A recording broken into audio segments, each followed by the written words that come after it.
کوئی بھی ایسی آفت آئے تو ہم پاکستان کے لیے جان بھی دینے کے لیے تیار ہیں، لیکن 17,500 ہے وہ تقریباً 35 لاکھ پاؤنڈ بنتا ہے۔ ہمیں تو کوئی اس کا نہ تو فیڈ بیک ہوا، نہ ہی وہ ڈیم بنائے۔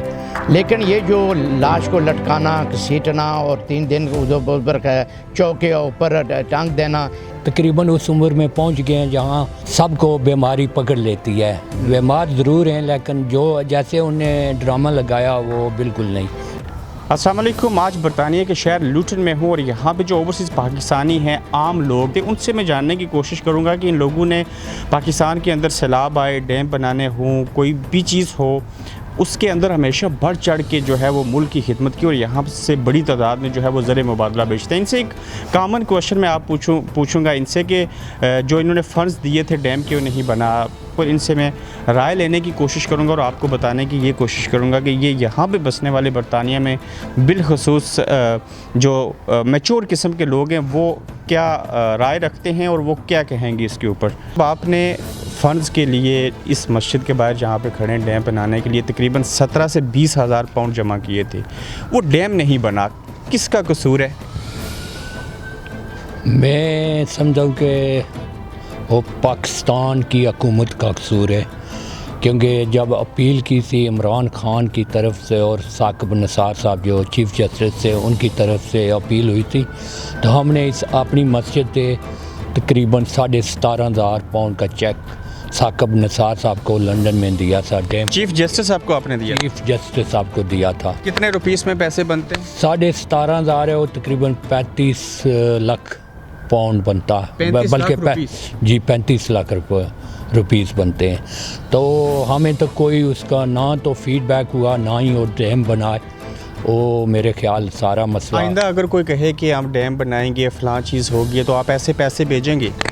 انشاءاللہ ہم ہر وقت پاکستان کی مدد کرنے کے لیے تیار ہیں۔ کوئی بھی ایسی آفت آئے تو ہم پاکستان کے لیے جان بھی دینے کے لیے تیار ہیں، لیکن چاہیے کہ جو فنڈز ایسے جاتی ہیں ان کا کوئی نہ تو ادھر کوئی کام ہوتا ہے، ایسے جو بھی سیاسی آتے ہیں وہ اپنی جیب بار کر چلے جاتے ہیں اور ملک کو نقصان پہنچاتے ہیں۔ ایسے عاجز صاحب پیسے بھیجنے کے بجائے بہتر نہیں ہے کہ آپ خود جا کے وہاں پہ جو ہیں وہ چیزیں، جیسے میرپور میں زلزلہ آیا، آپ لوگوں نے کوئی 60 لاکھ روپے دیے، خود جا کے کیوں نہیں کرتے؟ بالکل، ابھی میں واپس 2 دن سے واپس آئی ہوں، جو میرپور اور کھڑی شریف کے سراؤنڈنگ ولیجز میں زلزلہ آیا، ہم نے خود جا کر ادھر سے اپیل کی تھی، ادھر سے پیسہ لے کر گئے۔ ہماری میاں محمد بخش ویلفیئر ٹرسٹ ہے، ان نے بھی میرے ساتھ، کیونکہ وہ میری ٹرسٹ ہے پاکستان میں، ہم دونوں مل کر سینٹرل مسجد اور ان نے 52 لاکھ روپیہ جو غریبوں کو تقسیم کیا، اور میں نے خود اپنے ہاتھوں سے جا کر غریبوں کو دیا، اس سے خوشی بھی زیادہ ہوتی ہے، اور خوشی بھی ہوتی ہے اور پورا یقین بھی ہوتا کہ غریبوں تک پہنچ گیا۔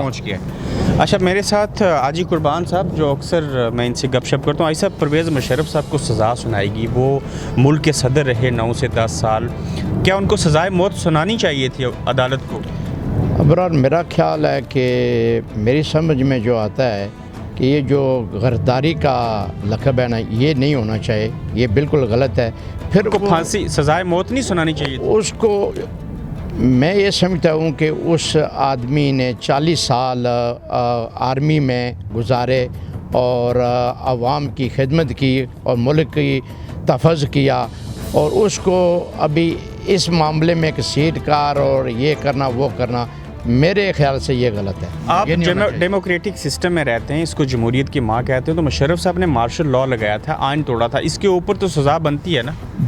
اگر اس کی جو اس نے آئین توڑا ہے اس کی تو بالکل صحیح بات ہے، وہ جو سزا بنتی ہے وہ دینی چاہیے، لیکن یہ جو لاش کو لٹکانا، گھسیٹنا اور 3 دن ادھر چوکے اوپر ٹانگ دینا، یہ غداری کا لفظ ہے، یہ غلط ہے، یہ نہیں ہونا چاہیے۔ آپ جس ملک میں رہتے ہیں، آپ کو یاد ہے کہ 1653 میں جب یہاں پہ مارشل لاء لگایا تھا کرم ویل نے، تو جب 1658 میں وہ فوت ہوئے تھے تو اس کے بعد 1661 میں ان کی لاش کو نکال کے پھانسی دی گئی تھی، یہ غیر مسلم ہے اس لیے ایسا کر سکتے ہیں؟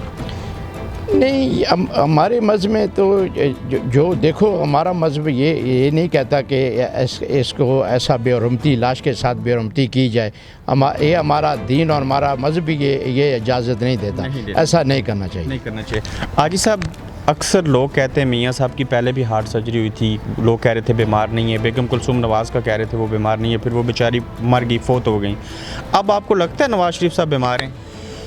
میرے خیال میں نواز شریف اس عمر میں تقریباً اس عمر میں پہنچ گئے ہیں جہاں سب کو بیماری پکڑ لیتی ہے. بیمار ضرور ہیں لیکن جو جیسے انہیں ڈرامہ لگایا وہ بالکل نہیں, ایسے نہیں بات. اچھا, ان کو چھوڑنا چاہیے تھا عدالتوں کو کہ وہ جائیں انگلینڈ میں علاج کروائیں. نہیں, عدالتوں جب سزا ہو جائے, پاکستان ہے, پاکستان میں رہتے ہیں باقی غریب لوگ میں, اگر ایسے ہو تو ان کو بھی اجازت ملنی چاہیے. اگر نواز شریف صاحب کو ملی ہے تو سب کو ملنی چاہیے. پھر اچھا عائی صاحب, میں آپ سے آخری سوال پوچھوں گا. کوالالمپور میں ملیشیا کے اندر کنفرنس ہونی تھی تو ہمارے وزیر اعظم مطیر محمد اور طیب اردگان نے یہ پلان بنایا تھا.